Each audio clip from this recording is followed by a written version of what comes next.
¿Qué tal? ¿Cómo les va? Hoy están aprovechando un día feriado, así que es una buena oportunidad para poder sentarse frente al televisor y escuchar algunos consejos de salud. Hoy vamos a hablar con el doctor Diego Ascona, que es especialista en flebología y en cirugía vascular periférica, y él nos va a comentar un poco los últimos avances que hay en cómo poder tratar la patología varicosa específicamente. Hemos hecho dos notas específicamente de psicología, uno que es con Sofía Provenzano, que nos va a hablar sobre el bullying, y otro que es con Josefina Capelli, que nos habla de algo que es muy interesante, que es la psicología prenatal. Y por supuesto vamos a tener un micro con Marcela Brescia, que si bien no está en esta presentación hoy, siempre nos acompaña.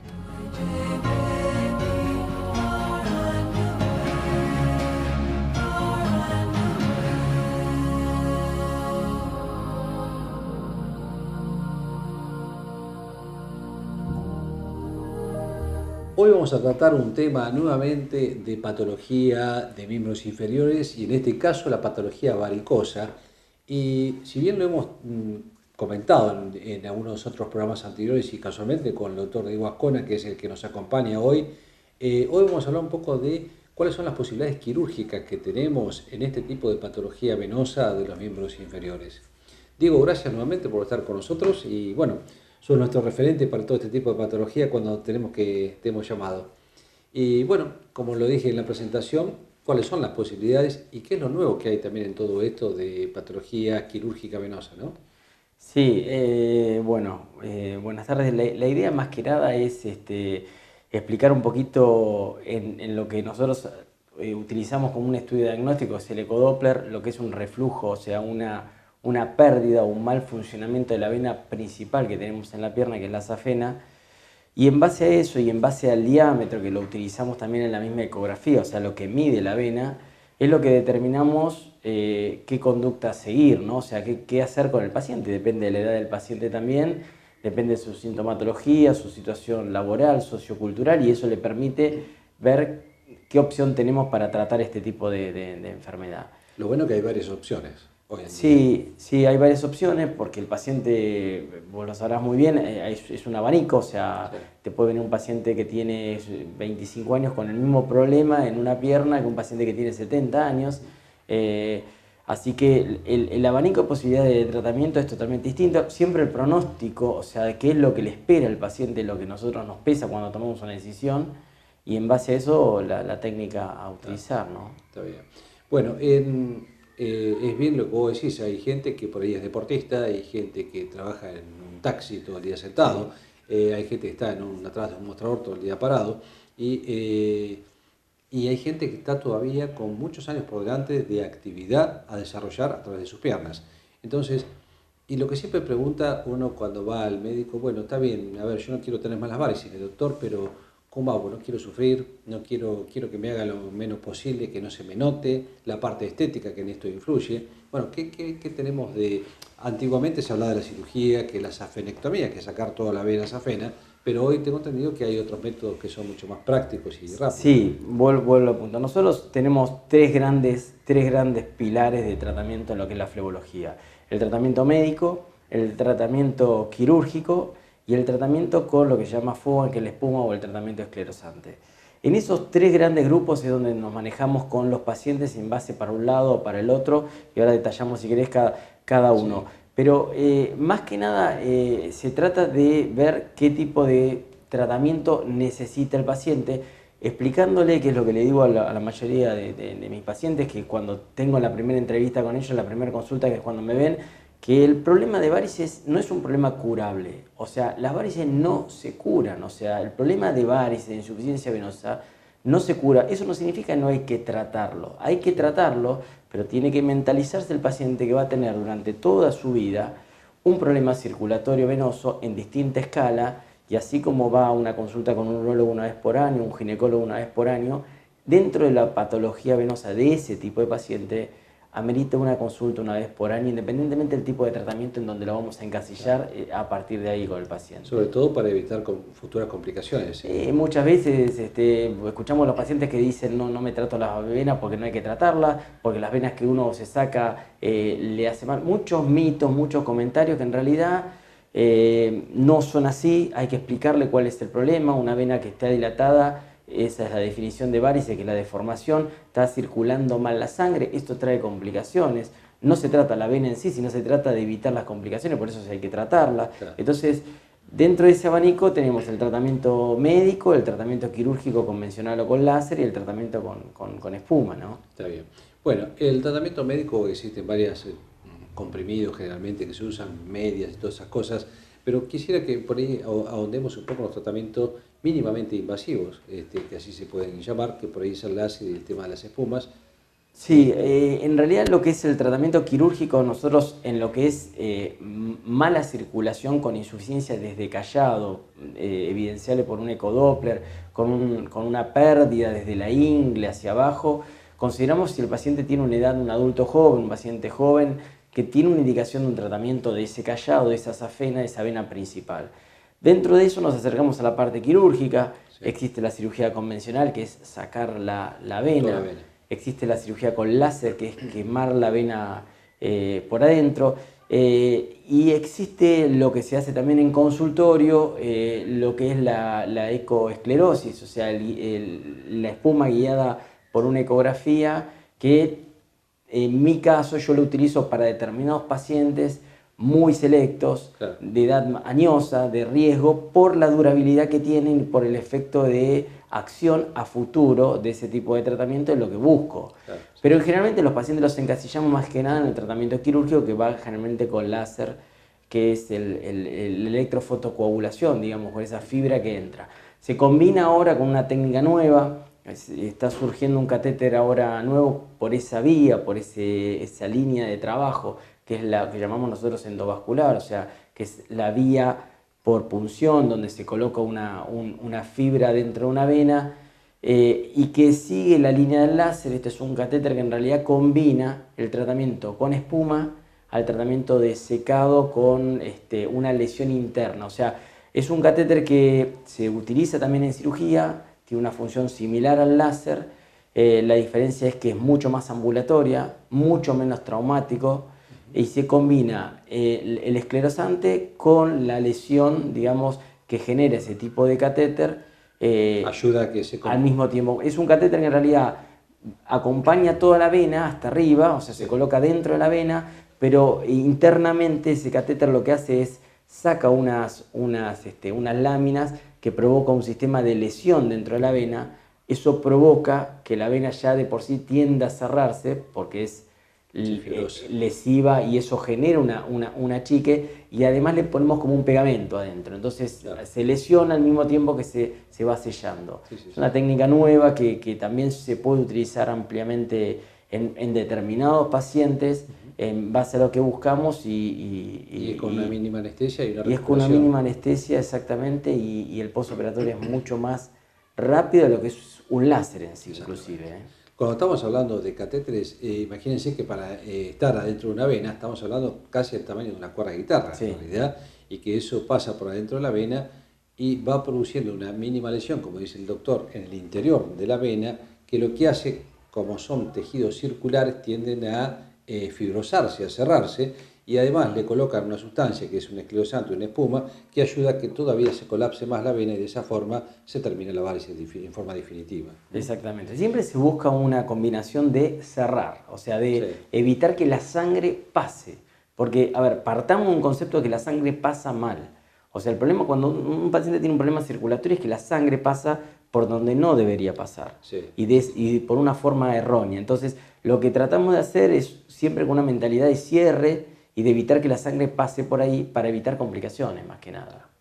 El miedo de toda la gente cuando hablamos de todos temas quirúrgicos, si bien son mínimamente quirúrgicos, es a ver cómo me van a atacar a mí al cuerpo con esto en realidad, ¿no? El paciente va a un quirófano, generalmente se hace en un quirófano, con una sedación o una anestesia muy leve, y la incisión es muy chiquita donde se coloca este catéter.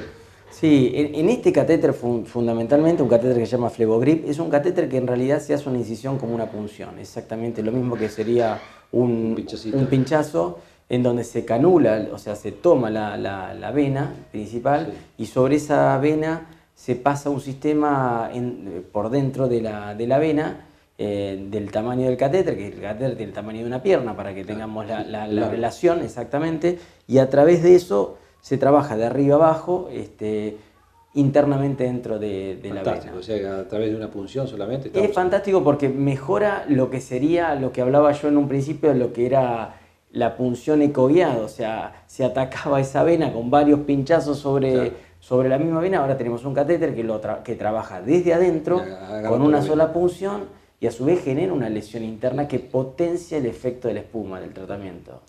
Hoy cuando hablaste inicialmente de que hay pacientes que se deben operar, por ahí algunos que no, o que hay gente que no quiere operarse porque dice la varice es una varice, ¿cuáles son los riesgos de tener varice? Aparte, dejemos la parte estética ahora, ¿no? Pero ¿cuál es el riesgo de tener una varice o varices que por ahí pueden llegar a tener problemas mayores? Sí, ahí es donde entran pacientes que muchas veces los ve con 70, 80 años uno y tiene unas varices tipo 3, floridas, con una insuficiencia venosa muy avanzada, con un tamaño muy grande de venas, y que lo que refiere el paciente a mí nunca me dolieron.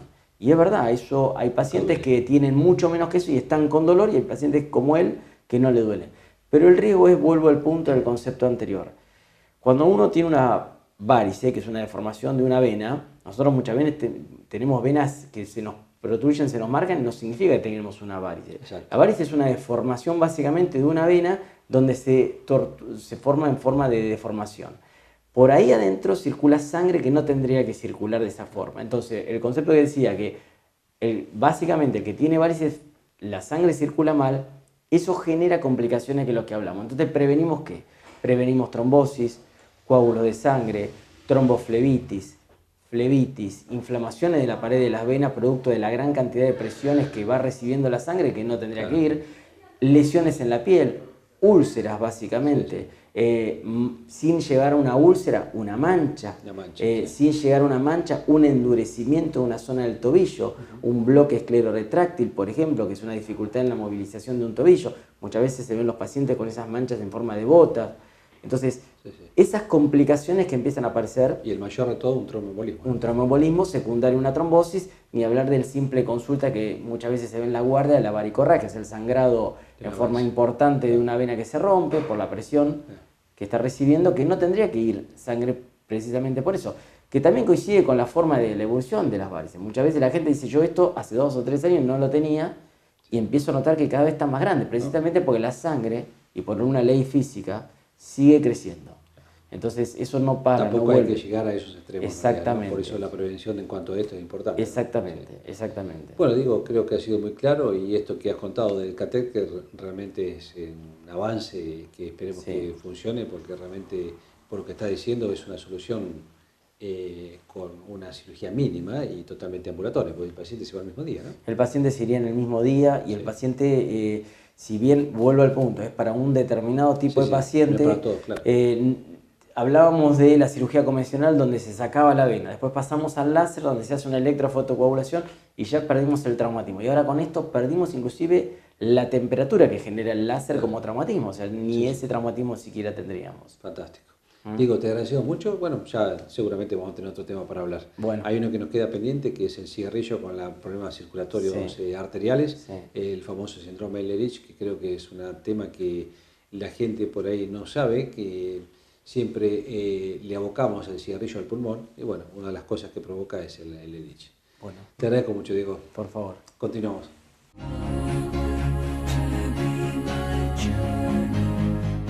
Ustedes deben haber escuchado y muchas veces a través de los medios de comunicación no sé si llamarlo patología, ahora nos van a explicar un poquitito, qué es el bullying. Probablemente sea algo que haya existido toda la vida, tal vez hoy lo vemos un poco más incrementado o valorizado su tratamiento específicamente o su prevención de todo esto. Como es algo que se ve mucho en la época escolar, hemos invitado a una licenciada en psicología y en psicopedagogía, o sea que La vamos a agarrar por los dos lados, a Sofía Provenzano. Te agradecemos que estés con nosotros hoy acá. Y como vos estás con la parte de docencia también como psicopedagoga y aparte como psicóloga, bueno, quiero que nos hagas un poquito una introducción de lo que es el bullying. Bien, como vos, Gustavo, decías, esto del bullying está completamente mediatizado. Últimamente se ve noticias, se ve en canales de televisión que está esto de noticias a través de cómo ha ido incrementándose casos de bullying.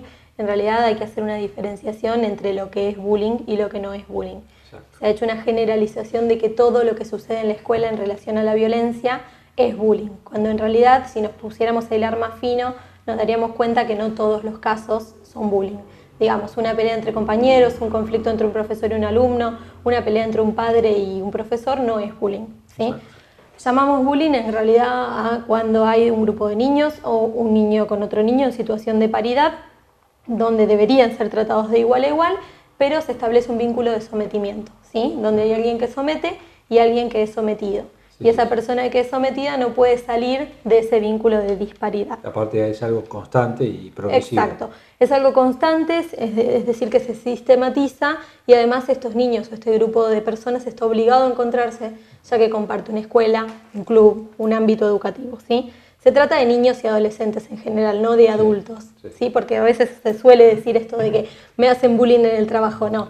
En realidad es más de los chicos. Sí, exactamente, está definido para los chicos. ¿Y esto, a vos te van a ver como psicóloga o muchas veces, ¿quién es el que te va a ver? Los padres del chico afectado generalmente. Exacto, en general tiene que ver con que el papá hace la consulta, pero lo llamativo es que siempre llega la víctima al consultorio y nunca el hostigador o, por así llamarlo, quien ejerce la violencia, porque está como naturalizado en relación a que quien sufre es quien debe consultar o quien debe cambiar, cuando en realidad el niño que está hostigando en general está teniendo mucha más dificultad con percibir la diferencia de tal o cual manera. Consideraríamos patológico, digamos, al que está agrediendo y no al agredido. Exactamente. Y en realidad es una situación grupal, donde también quien debería ser considerado como actor interviniente son aquellos que miran y observan la situación desde un lugar de silencio, sosteniendo esta dinámica. El efecto de masa. Exacto. ¿No? Y del punto de vista de los colegios, ¿te saben, a veces está la consulta a nivel de los colegios como para ver cómo se puede manejar esta situación? Sí, yo creo que es una temática que en realidad nos atraviesa a todos como sociedad y desde las instituciones educativas es un tema que se habla y se conversa mucho. Si bien, como te digo, no hay situaciones de bullying tanto como se cree o se considera, sí hay situaciones de violencia escolar donde estos vínculos de sometimiento aparecen, tal vez no se instalan y se mantienen en el tiempo, pero uno debería estar atento a nivel de prevención, ¿sí? En cualquier grupo escolar. Desde el punto de vista psicológico, en el paciente que está sometido, digamos, ¿qué es lo que se empieza a incrementar? ¿Un poco la autoestima? ¿Se le ayuda para que tenga mejor autoestima? ¿Cómo defenderse? Exacto, en realidad lo que se le ayuda es a poder manejarse en situaciones sociales, ¿no? Y lo que primero se trata es de que este paciente pueda pedir ayuda, pueda salir de esta situación de silencio que lo pone en el lugar de sometido, claro. Porque si pudiera pedir ayuda al adulto correspondiente o al par que pudiera sacarlo de esta situación, no estaría puesto en este espacio. Entonces tratar de que pueda manejar el pedido de ayuda, porque en realidad también que crea que él no está haciendo nada, porque no hay nada en la víctima que pueda perpetuar esta situación. Sí, se siente humillado por la situación que está ocurriendo, ¿no es cierto? Bueno, y es bueno que lo pida, porque no creo que todos vayan a pedir ayuda, ¿no es cierto? Exacto, es que la característica principal del silencio es lo que hace que sea distintivo. Ahora, la parte docente creo que tendría que tener mucha influencia en cuanto a esto para que llamar, en este caso, psicopedagogas para que trabajen en el caso cuando hay bullying, ¿verdad? Sí, de hecho, muchos docentes están muy bien preparados en lo que tiene que ver con situaciones de violencia o hostigamiento escolar y además están los equipos de orientación en las escuelas que están compuestos por psicopedagogos o maestros especiales que acuden en estas situaciones cuando la demanda ya excede a lo que puede hacer el docente, pero que en general están bien preparados. Vos hablaste muchas veces de violencia, pero no solamente a veces violencia física, ¿no? Sino la violencia psicológica, que a veces es mucho más agresiva, ¿no? Exacto. El hostigamiento o bullying se divide en el hostigamiento físico, en el hostigamiento psicológico o en el hostigamiento en relación a excluir de situaciones sociales.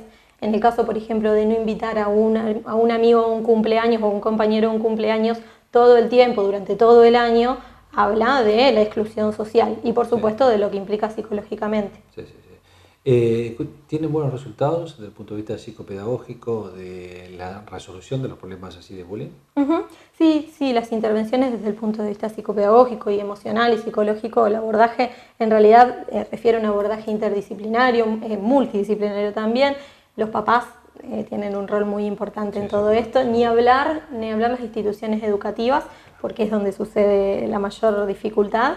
Y bueno, hay casos en los que es necesario hasta cambiar de colegio porque, a ver, lo primero que se necesita es que la víctima esté protegida, ¿no? Entonces, cómoda, ¿no? Tal vez no sea la solución, ni es la solución sacar a alguien de su ámbito, pero lo primero que se recomienda es que la víctima esté protegida y se sienta bien. Sí, seguro. Bueno, Sofía, creo que hemos abarcado un poquitito todo este tema que preocupa a muchos, muchos que, como a veces ocurre también con los abusos sexuales, que no se animan a consultar o a hacer, digamos, una denuncia en este caso, y lamentablemente sufren, y muchas veces cuando cambian de hábito,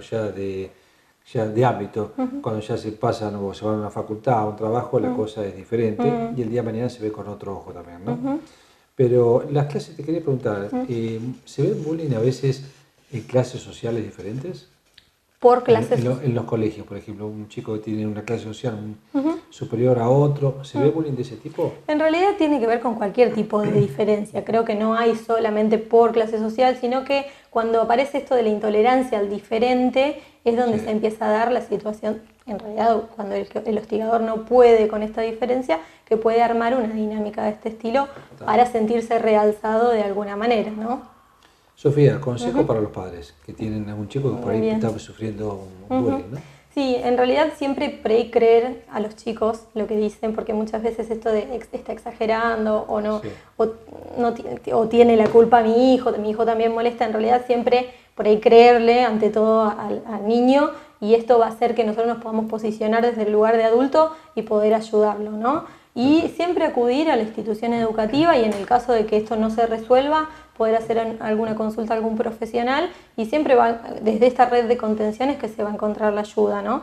Y ante todo estar muy atentos a los cambios en nuestros niños, ¿sí? Cambios en la alimentación, en el sueño. Cada cual conoce a su familiar y sabe cuando estará pasando por una situación de angustia o no, pero es tan importante estar atentos a qué les pasa cuando sabemos que la característica principal es callar esta situación que puede estar pasando en la escuela. Se ponen más introvertidos y se cierran un poco más, ¿no? Sofía, te agradezco mucho por estar con nosotros. Bueno, muchas gracias. La licenciada es Sofía Provenzano.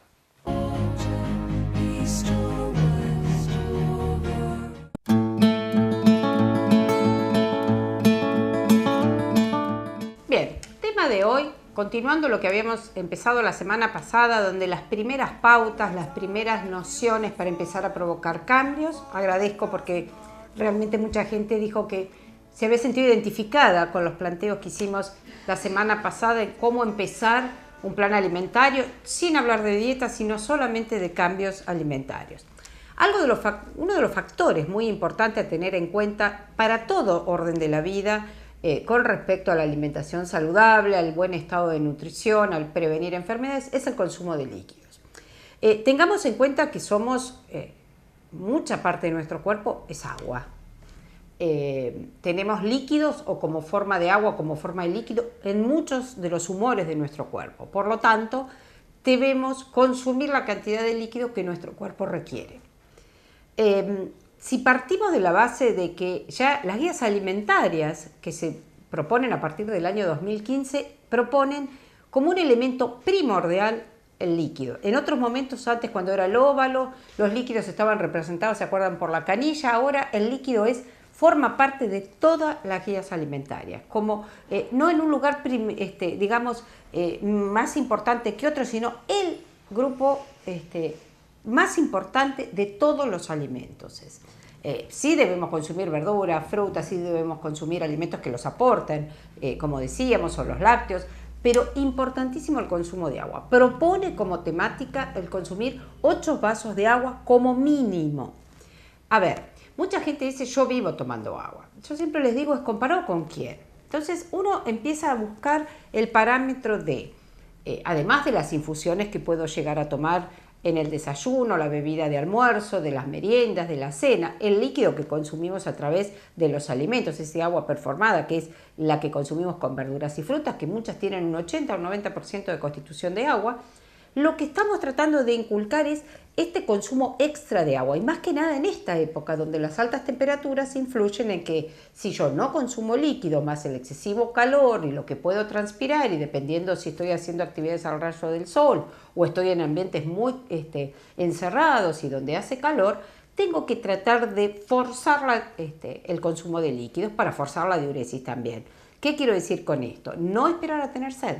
Recuerden lo que digo siempre, la sed es un sistema de alarma, no es tan fisiológico, o sea, todos tenemos sed, pero cuando llegamos a tener mucha sed es que nos está faltando el consumo de líquidos. Yo como parámetro a muchos pacientes que me dicen, yo tomo mucho líquido, tomo mucho mate a la mañana, a la tarde, tomo con mucha agua, bueno, empiece a plantear de colocar una botellita con agua durante toda la mañana a ser consumida, transportada en la oficina, en el escritorio, en la casa, un extra. Una botellita de medio litro a la mañana y una botellita de medio litro a la tarde. 1 litro. Si este litro fue consumido perfectamente bien, sin sentirme que estaba encharcada de líquido, quiere decir que me faltaba ese litro de agua. De esta manera ya tengo 4 vasos de los 8 que estamos proponiendo.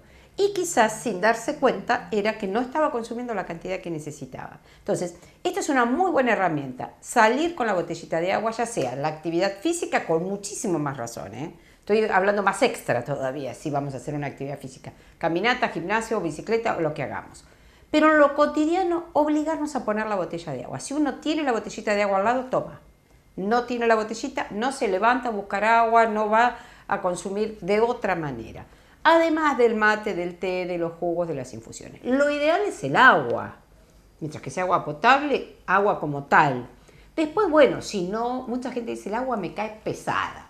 El agua nunca cae pesada porque no tiene, ni aporta calorías, ni tiene una densidad que pueda provocar. La gente que no le gusta tomar agua, le puede poner muchos mitos, inventos y demás, y no toma. Bueno, uno intenta decir, para no estar consumiendo productos industriales. Entonces yo le digo a los pacientes, o agréguenle limón y hagan una limonada y perfectamente se puede consumir el resto del día, o el hervido de alguna infusión de cedrón, de manzanilla, té verde, y hacer bebidas frías, o sea, infusiones con hierbas frescas, con menta, ponerlas a hervir, dejarlas enfriar y utilizarlo como una bebida perfectamente adaptable a cualquier momento del día, y quizás la gente tome mucho más. Además del mate, que obviamente hablamos que el mate no tenga el agrego de azúcar. Sí, el mate puede ser considerado como un antioxidante, como un producto que compartimos mucho, que favorece las amistades, a veces la pérdida de tiempo porque uno se pone a tomar mate y deja de hacer otras actividades, pero bueno, sin el agrego de azúcar obviamente. Los jugos de fruta, por supuesto que lo ideal son los naturales. Obviamente no vamos a pretender tomar 1 litro de jugos de fruta porque nos vamos a pasar la cantidad de frutas a consumir en el día. Sí los caldos de verdura, sí la cocción de frutas, hacer compotas de manzanas y diluirlas, entonces otra manera de tolerar el consumo de agua para no recurrir a los productos industriales como los jugos de sobrecitos, aunque sean entre comunes y light, obviamente elegimos los light, pero muchas veces estamos consumiendo un producto industrial. No quiero hablar de gaseosas, obviamente no lo consideramos como una bebida. Las aguas saborizadas, algunas podrían llegar a entrar en un rango de un consumo más o menos óptimo. Las bebidas deportivas con mucho cuidado, son muy hiperosmolares, muy concentradas, o sea, no cualquiera puede tomarse una botellita de una bebida deportiva. ¿Por qué? Porque si uno hace la actividad física que por el cual fueron creados, donde hay un desgaste, es una pérdida de sodio, de potasio, donde requiero otro tipo de consumo de líquidos, puede ser óptimo. Pero en un paciente, que quizás en una persona que no está haciendo la actividad física y se toma un vaso de estas bebidas deportivas, puede llegar a tener mayor distensión de estómago porque son muy hiperosmolares. Yo a veces sugiero diluirla a la mitad y de esa manera consumimos una bebida óptima por la cantidad de sodio y potasio que tiene y de los azúcares. Y del sodio, que hay que cuidarlo, aquellos que sean hipertensos, por supuesto, con estas bebidas hiperosmolares. Tengamos en cuenta que a mayor consumo de líquidos también y a bebidas a temperaturas diferentes, las bebidas frías, hace que el cuerpo tenga que gastar metabólicamente más calorías para tratar de compensar la temperatura corporal. Entonces es una buena manera de consumir bebidas bien frías previas a las comidas. Por supuesto que también en invierno nos sugiere empezar el almuerzo y la cena con un caldo. Este caldo provoca también saciedad frente al consumo de... Pensemos que nuestro estómago debe ser cubierto tanto con sólidos y líquidos. Si ocupo parte de ese espacio con algo de líquidos, voy a consumir menor cantidad de alimentos y de esa manera puedo llegar a favorecer una disminución de peso. En los chicos, por supuesto, es imprescindible estar en el ofrecimiento constante de los líquidos y lo mismo a la tercera edad. Hay un descenso del consumo de líquidos a medida que uno va creciendo. Pareciera que el cuerpo no necesita y con solo ver el color de la orina, cuando es muy concentrada en el color, es que el cuerpo está deshidratado. Por supuesto, o que tenga un color más subido de lo normal o mayor olor, es una orina más concentrada.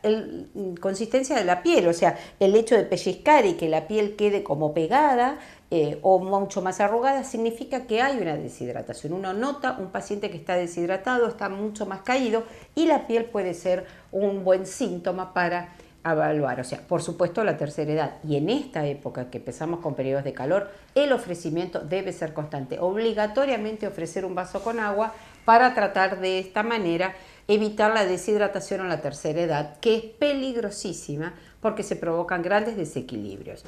Entonces, de 8 a 10 vasos de agua, forcemos la diuresis, forcemos la ingesta de líquidos con esto de las 2 botellitas, empiecen a utilizar estas 2 botellitas y se van a dar cuenta que mejoramos mucho más la hidratación, mejoramos el estado de ánimo, o sea, el estar más hidratados uno está mejor, evitamos la constipación, uno de los problemas importantes, evitamos los problemas de infecciones urinarias por falta de micción, o sea que en sí el líquido es imprescindible, no podemos vivir sin líquidos. De hecho, cuando uno provoca un ayuno en un paciente por alguna situación, siempre lleva un suero. Nadie queda sin comer y sin suero. Por lo tanto, de ahí la importancia de que sin líquidos no podemos vivir y tenemos que ser un fiel testigo de saber cuánto estamos consumiendo para no cometer errores y, recordemos, no llegar a lo que es la sed intensa, que esto significa un cuadro de deshidratación. Seguimos en Salud 10. Vamos a tratar un tema hoy de psicología, pero una psicología que ustedes seguramente no han escuchado hablar, que es la psicología prenatal.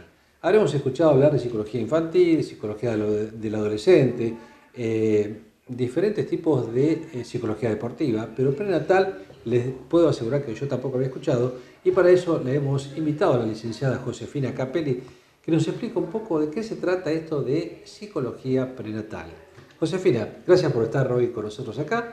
Y bueno, como te dije recién, realmente me sorprendiste con el tema y quisiera saber de qué se trata un poco todo esto y a quién va enfocado específicamente, ¿no? Bueno, gracias por invitarme.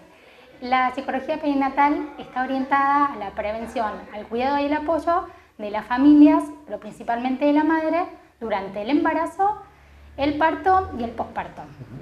Se trabaja con familias que tuvieron alguna complicación durante la gestación del bebé, en el parto, como alguna complicación del bebé que tiene que pasar a neonatología, y en algunos casos donde el bebé no logra sobrevivir. Está bien, y de eso se ve mucho, porque a veces que hay, madres que durante el embarazo están cursando una patología del bebé que le crea demasiada incertidumbre, que no se sabe por ahí cómo puede llegar a ser ese bebé, o si puede llegar a tener algún tipo de alteración, y creo que es importante ahí entonces, ¿no? No, y muchas veces se enteran de esto en el parto. También, sí. Bueno, genera mucha angustia, muchas dudas, muchos temores. Y no solamente la madre, sino también a veces el padre o el entorno, ¿no? Toda la familia, sí. Bueno, contame un poquitito, a ver, vos estás con un bebé de... Un bebé de un año y un mes. Sí. Y bueno, has pasado una experiencia muy cerca de todo esto, ¿no es cierto? Sí, sí. Además siendo psicóloga, ¿no? Sí, totalmente. ¿Y cuáles son los miedos o las dudas que tiene la mujer cuando está embarazada? Bueno, Porque los padres tenemos también nuestros miedos. Sí, totalmente. La mujer cuando queda embarazada pasa por un cambio muy profundo a nivel físico y a nivel emocional.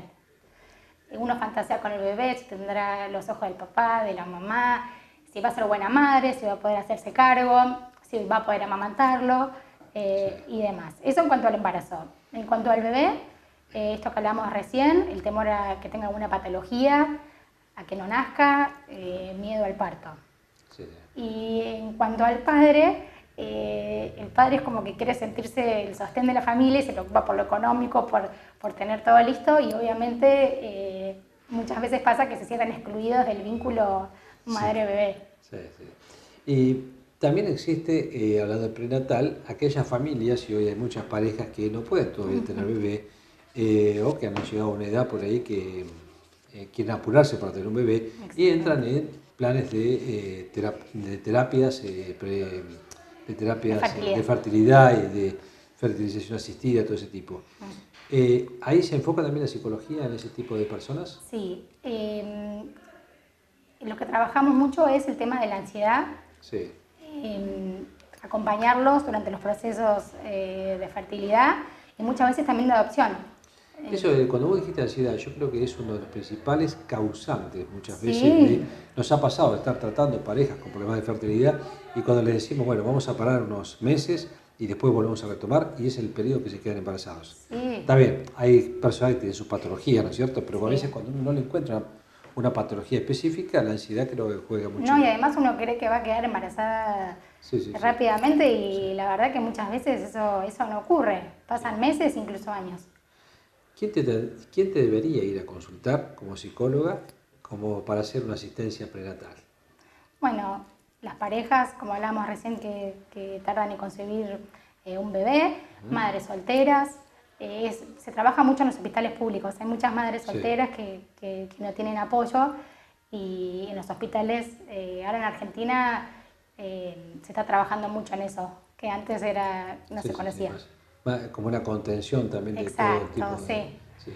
Y existe también las madres que por ahí han, o alguien de las dos de la pareja ha querido abortar, pero han decidido seguir adelante. ¿Existe el sentimiento de culpa a veces en todo esto? Sí, obviamente. Y de hecho pasa mucho con las madres que sí deciden abortar, el sentimiento de culpa constante.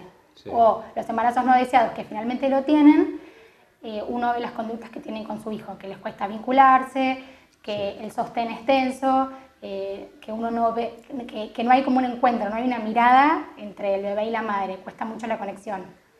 Y, o sea, si bien les cuesta ponerlo en palabras, se evidencian las conductas. Bueno, pero todo eso, para eso está, para poder manejar todas estas situaciones, ¿no? Sí, eso es lo que hace en realidad la psicología prenatal, ¿no? Sí. Bueno, Josefina, no sé si nos querés agregar alguna otra cosa de esta etapa de la vida donde la psicología está involucrada, que realmente es muy interesante, ¿no? Sí, quería agregar que hay un psicólogo que se llama Donald Winnicott que habla de la preocupación maternal primaria, que es un estado en el que la madre entra durante el embarazo, donde se enfoca principalmente en el embarazo y deja de lado el entorno. El entorno. Eso después, cuando el bebé ya nace y crece, vuelve a reinsertarse. Pero... A veces se siente cuando hay otros hermanitos dando vuelta que eso crea un vínculo de celos a veces, ¿no? Sí. Y otra cosa que me parece muy importante es el apoyo que la madre necesita, tanto de abuelas, tías, amigas, hermanas que también son madres, como también el apoyo fundamental del padre. Está bien, bueno. Y los abuelos a veces también que están... Y los abuelos también. Y que a veces se involucran demasiado. Demasiado, pareja, hay que encontrar el punto medio. Ahí tenemos que estar también un poco el factor psicológico para que no se enojen aparte, ¿no? Sí. Bueno, Josefina, ha sido muy claro en todo esto, que realmente es nuevo y creo que, bueno, muchas personas que nos están escuchando, si están embarazadas o están por tener un chico, sería bueno que si lo necesitan, por supuesto, existe lo que se denomina la psicología prenatal. Así que bueno, la licenciada Josefina Capili, bueno, nos ilustró un poquitito de todo esto. Bueno. Josefina, te agradezco mucho por estar con nosotros. Gracias a vos por la invitación.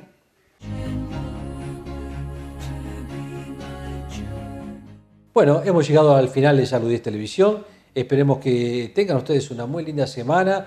Hemos hablado de temas psicológicos, lo que es el bullying, con Sofía Provenzano. Josefina Capelli, que nos habló un poco de lo que es la psicología prenatal, algo muy interesante. el doctor Ascona, Diego Ascona, que nos habló de los últimos avances que hay en patología vascular, y Marcela Brescia, sobre todo en el tema nutricional, como nos acompaña programa a programa. Les agradecemos mucho que hayan estado con nosotros en el día de hoy y bueno, esperamos seguir todas las semanas, los días lunes a las 21 horas y las repeticiones los días viernes a las 16 horas. Muchísimas gracias por acompañarnos.